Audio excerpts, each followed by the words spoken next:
rahmatulah maa ngi tudd Babacar Cissé président comité scientifique bu ziare Jaamal. ok ngeen amal ndaje mi ñëwal ñu ci lu waraloon ndaje bi tey. waaw jërëjëf tey ndaje bi mën naa wax ne at bu nekk famille bi xalifa bi nga xam ne mooy Serigne Modou Maam Cissé ak xalif de Pire Pape Abdou Cissé ak njabootu Alaaji Abdoulaye Cissé Serigne Jaamal gi yëpp saa suñu demee ba jàpp ziare Jaamal bi rek li ñuy njëkk a def mooy woote assemblée générale. tey nag moo doon assemblée générale bi nga xam ne mooy ubbi lépp loo xam ne dafa jëm ci wàllu waajtaayu ziare Jaamal bi xalifa bi yebal sëñ Ousmane mi nga xam ne mooy porte parole bi mu ànd ak sëñ Omar mu ànd ak sëñ Mor mi nga xam ne moo yore wàllu comité d'organisation bi waaye ànd ak njaboot gi yëpp ñu jógee Jaamal ñëw Dakar fii ci Canal 4 ak xalif de Pire ñu war a waxtaanee ci li nga xam ne moo jëm ci waajtaayu ziare Jaamal bi nga xam ne at bu nekk dañ koy def ziare bi nag dañ koy def ngir ziare El Hadj Abdoulaye Cissé mi nga xam ne moo doon Serigne Jaamal doonoon borom xam-xam doonoon jàngalekat doonoon yarkat waaye liggéey ci réew mi ci wàllu enseignement arabo islamique loo xam ne jàpp nañ ne mérito na ñu defal ko ziare. ziare nag du dara du dul ñaanal ko wane li mu fi doon liggéey ci wàllu yar li mu fi doon liggéey ci wàllu jàngale te ku ne xam ne tey jamono soxla na ñu wane mag ñu mel noonu ci seen wàllu liggéey. loolu moo doon objectif bu ndajeewu assemblée générale. daaw gis nañ ñu inauguré fa kër borom Jaamal mooy kër googu xam nga ñu inauguré fa léegi lan moo am tey ci jafe-jafe yoo xamante ni waa Jaamal ñu koy yoo xam ne waaw ngeen koy def. jërëjëf xam nga Jaamal ku wax Jaamal wax dëkku taalibe ku wax dëkku taalibe wax ay jafe-jafe waaye ku wax dëkku taalibe itam wax lépp loo xam ne sëriñ sa fa nekk yor seen ay taalibe waaye yor seen i njaboot ne ci bërëb ba dinañ ko fa soxla ci wàllu jumtukaay. surtout nag boo wootee lu mel ni ziare nga xam ne àdduna bi yëpp ñuy ñëw Sénégal dinañ ñëw waa Gambie dinañu ñëw waa Mali dinañu ñëw diaspora bi dinañu ñëw ku wax lu ne li ngay njëkk a wax mooy wàllu hébergement nag ci événement lu am solo la loolu moo taxoon sa état wu Sénégal tabaxal Jaamal lu ñuy tuddee këru gan comme ni mu amee ci këru diine yi waaye ku ne gis nañ ne kër googu xëy na maanaam dayoo bi mu war a am ci war a accueillir gan yi nga xam ne ñoo war a ñëw xëy na dayoo bu amu ko ba tax na sëriñ bi mu ngi ñaanaat dëgg-dëgg ñu yokkaat daluwaay ci dëkk bu mel ni Jaamal ndax événement bi nga xam ne moom lay accueillir at bu ne la fay daje ci wàllu pèlerin wala dafay daje ci wàllu gan mérito na ñu gën a yokkaat bërëb bu mel noonu bu gan ñi ñëwee bañ a am benn jafe-jafe loolu sëriñ bi mu ngi koy ñaan. beneen bi itam xam nañ ne Jaamal problème mu réseau internet dafa am maanaam internet bi dafa faible trop gis nañu ne bu gàmmu jotee wala bu ziyaare jotee. ña fay ñëw doon ay pèlerin gàllankoor yi ñuy njëkk am mooy wàllu réseau loolu nag at yëpp ñu ngi koy jooytu ñu ngi koy ñaanaat état wu Sénégal réseau bi ñu gën ko defaraat mu gën a mucc ayib ndax bés bu mel noonu taalib yi ne ci diaspora bi bëgg nañ di xam lan mooy xew Jaamal te ci internet bi rek lañ ko mën a jaarale kon ci wàllu réseau yi sëriñ bi mu ngi koy ñaan di ko ñaan état wu Sénégal beneen bi ci des itam wàllu yoon bi ku ne xam ne Jaamal ak Mbirkilaan diggante la boo xam ne xëy na matul ñetti kilomètres wala bu ko mat itam si lay toll waaye gis nañ ne fan yi dafa nekk ci chantier ba tax na gan yu bëri yu war a ñëw amaan mën nañu am jafe-jafe wàllu yoon pour dugg Jaamal foofu itam sëriñ bi nee na mu ngi ñaan état wu Sénégal balaa ziare bi yegg bu yoon bi mantu pare itam ñu fexe créer conditions yoo xam ne pèlerins yi ñëw du ñu am benn jafe-jafe pour dugg Jaamal loolu sëriñ bi mu ngi koy ñaan. beneen bi ci des itam wàllu ndox ku ne xam ne ay gan wala fu mbooloo di daje wala foo xam ne dafay accueillir événement. li ngay njëkk soxloo mooy wàllu ndox sëriñ bi itam nee na mu ngi ñaan état wu Sénégal bu bés ba jotee ndox bi bañ a manqué ndox bi bañ a am benn jafe-jafe gan ñi ak pèlerins yi mën a jëfandikoo ndox mi ci ni ñu ko bëggee. beneen bi ci des itam wàllu courant bi parce que en général gis nañu événement yi bu amee délestage mun na am sëriñ bi itam mu ngi ñaan bu bés ba jotee nañ fexe ba mu nekk hors délestage ci li nga xam ne mooy ziare Jaamal loolu itam mu ngi koy ñaan. beneen bi ci des itam wàllu sécurité ku ne xam ne tey jamono toll na foo xam ne fooy dajale mbooloo. li ngay njëkk a xalaat mooy wàllu sécurité parce que insécurité bi ku ne xam ne ni mu mel tey ci réew mi kon sëñ bi tam mu ngi ñaanaat état wu Sénégal wala gouvernement wu Sénégal ndaje bi nga xam ne moom la ñu waajal muy ziare Jaamal bi lépp loo xam ne dafa aju jëm ci wàllu sécurité sëriñ bi nee na mu ngi koy ñaan parce que bëggut nit ñi dajee fa problème di fa am wala jafe-jafe di fa am ci wàllu insécurité loolu daal ci wàllu doléance yi sëriñ bi nee na mu ngi koy sàkku di ko ñaan état wu Sénégal ndax bés la boo xam ne nit ñi dañuy jógee fu ne ci àdduna bi dañuy jógee fu ne ci biir Sénégal waaye dañuy jógee fu ne ci Afrique pour ñëw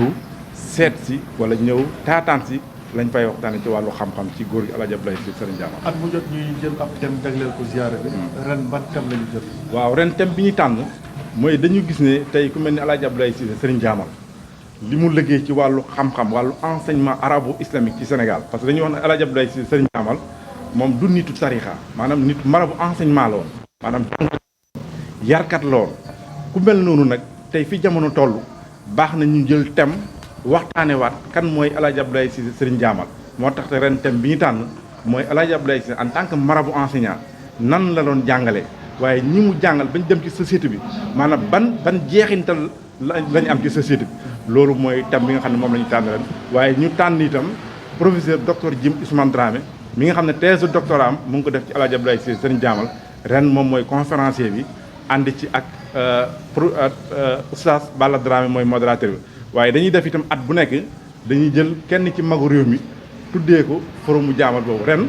ñu ngi tuddee forum bi famille El Hadj Thierno Dramé bu Andoulaye Ndande ndax ku ne xam na ne moom wëlëre Serigne Diamal loon ba tey ki nekk xalifa Andoulaye Ndande Serigne Diamal lañ ko tuddee kon jàpp naa ne bu ñu ko tuddee wala bu ñu leen tuddee bés boobu dana nekk lu am solo ci loolu itam am nañu ay thèmes yu ñu fay développé tey ku mel ni professeur Mokhtar Kébé nga xam ne moo jiite rassemblement islamique RIS moom itam tànn nañ ko jox ko thème mu waxtaanal ñu ci relation bi war a am ci këru diine yi ak association islamique yi parce que gis nañ ñaareel dafay faral di am problème ñu naan ñii ay nitu suufi lañu ñu naan ñii ay nitu sunna lañu te gis nañu El Hadj Abdoulaye Cissé en tant que marabout enseignant moom daawul dund loolu kon lu mel noonu wala bësam jaadu na ñu tànn ay borom xam-xam yu ñu xam ci réew mi jox leen ay thèmes yoo xam ne bu ñu fa jógee lañ fay tënk ci wàllu xam-xam dana doon njëriñ loo xam ne dafay delluwaat ci wàllu société bay dafay doon njëriñ loo xam ne dafay delluwaat ci réew mi parce que nit la woon koo xam ne dafa doon tabax ay nit kon loolu moo tax ñu tànn thème boobu ren tuddee ko maanaam tànn El Hadj Abdoulaye Cissé en tant que marabout enseignant loolu mooy thème bi nga xam ne moom la ñu tànn professeur docteur Jim Dramé moo fas yéene def ko incha allah. rappelez-moi tur bi rek. Babacar Cissé président comité scientifique. c'est bon ah c'est bon. ok présentez-vous. Bonjour, donc, c'est Mohamedou Mansour Cissé, membre donc, de l'association Ande Liggéeyal Borom Diamal, disciple donc, de la famille El Hadj Abdoulaye Cissé de Diamal. Ok, nous nous sommes réunis aujourd'hui pour parler, en tout cas dans une réunion préparatoire de la grande ziara de Diamal. Parlez-nous de cette réunion, de cette rencontre. Oui, effectivement, nous sommes aujourd'hui ici à l'Institut islamique et à travers l'Assemblée générale qui marque l'ouverture officielle de la ziara annuelle de Diamal, qui se tiendra le 31 janvier 2026 à Diamal. Alors nous sommes ici, nous nous rencontrons ici pour parler sur l'organisation et la préparation également de la ziara de El Hadj Abdoulaye Cissé de Diamal. Et cet événement, cette assemblée donc, a accueilli le représentant du Khalife général de Diamal et le représentant également donc, du Khalife de Pire et l'ensemble des dignitaires donc, qui ont de bonnes relations avec la famille El Hadj Abdoulaye Cissé, mais également des disciples de El Hadj Abdoulaye Cissé. Diamal a inauguré l'année dernière la maison de Borom Diamal, mais certainement il y a toujours des difficultés dans cette cité religieuse. S'il y en a, lesquelles? Oui, d'abord nous félicitons l'État d'avoir réalisé donc, la maison de El Hadj Abdoulaye Cissé de Diamal, et qui donc constitue également un immeuble qui nous permet de loger, mais également de mener donc, une activité de conférence parce qu'il y a une salle de conférence. Et cette réalisation de cette infrastructure est vraiment importante pour la communauté de Diamal.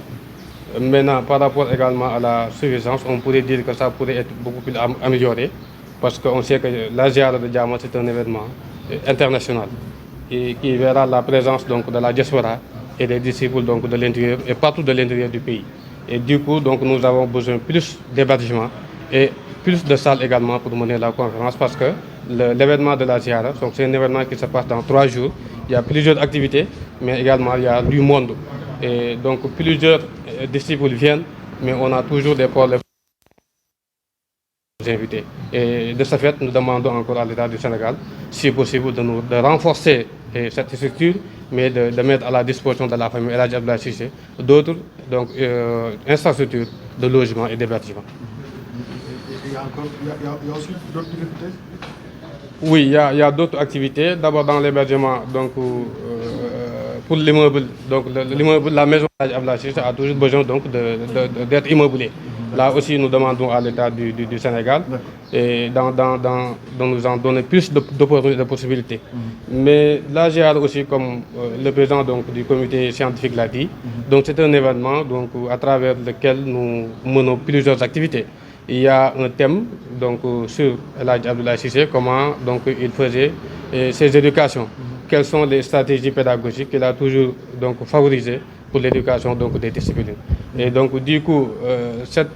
ce thème central et donc, sera animé par le professeur Jim Dramé, le docteur Jim Dramé, qui est présentement le directeur des affaires religieuses, qui a écrit donc, un ouvrage sur 700 pages portant sur la vie et l'histoire et le parcours de El Hadj Abdoulaye Cissé. Et donc, je pense que le choix est porté sur lui, parce que simplement, nous pensons que c'est quelqu'un qui connaît bien El Hadj Abdoulaye Cissé. Et également, nous pensons que El Hadj Abdoulaye Cissé doit être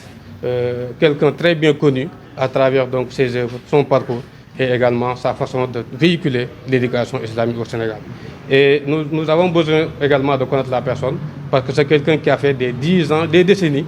donc, dans le Sénégal, mais en même temps hors du pays, notamment en Mauritanie, rien que pour avoir donc, la connaissance et le savoir islamique. Et donc la jeunesse sénégalaise a besoin de connaître cette personnalité, a besoin de connaître cette figure islamique emblématique. Merci beaucoup. Oui, les difficultés donc, qui sont liées à l'organisation de la ziara, et comme l'a dit le président donc, du comité, nous demandons à l'État, à travers la Sonatel, de renforcer le réseau vraiment téléphonique à Djamal. Parce que c'est un problème vraiment qui gangrène l'organisation. Et nous avons vu que pour la couverture médiatique, on a toujours des problèmes à Djamal. À cause peut-être donc, du manque de réseau, donc, du manque de réseau de la Sonatel. Là aussi, nous demandons au directeur donc, de la Sonatel de faire de sorte que le réseau à Djamal soit stable. Par rapport également au courant électrique, nous demandons également à la Sénélec de veiller à cette journée donc prévue le 31 janvier 2026. Parce que c'est une journée qui demande une consommation importante en termes d'électricité. Donc là également, pour les problèmes de décharge électrique, nous demandons à la Sénélec de prendre toutes les mesures nécessaires pour éviter cela. Et par rapport également à la route liant Birkelane-Djamal, nous demandons également à l'État, à travers son ministère des infrastructures, de faire de sorte que la route soit donc, achevée et que les chantiers soient terminés dans les délais avant la date donc, du 31 janvier 2026. L'eau aussi, nous avons un forage à Djamal, mais la quantité en eau que nous avons là-bas est insuffisante, et surtout en période de ziara, en période d'événement. Et donc c'est un événement, comme je l'ai dit tantôt, qui vraiment accueille un monde important venant partout donc, du monde. Et nous savons que l'eau est le liquide précieux. C'est le liquide indispensable à la vie. Donc on ne peut pas réunir beaucoup de monde sans avoir le liquide précieux. Et voilà pourquoi nous demandons à l'État du Sénégal de faire de sorte que, et à travers les chefs de services départementaux et à travers également les services liés à l'eau au niveau du département de Birkelane, de renforcer la quantité et la qualité importante en eau pour la bonne et la réussite donc, de la ziara annuelle de Djamal le 31 janvier 2026. Merci beaucoup. Asalaamaaleykum, maa ngi nuyu mbokk yëpp. Tur bi Mor Cissé la, président comité d'organisation ziara Djamal. ok amal ngeen ay CDD ak ay CRD lan ngeen ci jëlee ak ndax seen xel dal na ci wàllu organisation. waaw def nañ CLD depuis le 27 novembre à Kër Mbouki def ko ak sous-préfet bu Kër Mbouki chef de service yëpp ñëwoon nañ ku ci ne jël say engagement niñ ko defee ak sous-préfet bu Kër Mbouki noonu lañ ko defee ak préfet départemental de Birkelane ànd ci ak maire bu commune bu Djamal ànd ci président conseil départemental ñu ànd ci ak tous les services tous les chefs de service yu ne ci département bi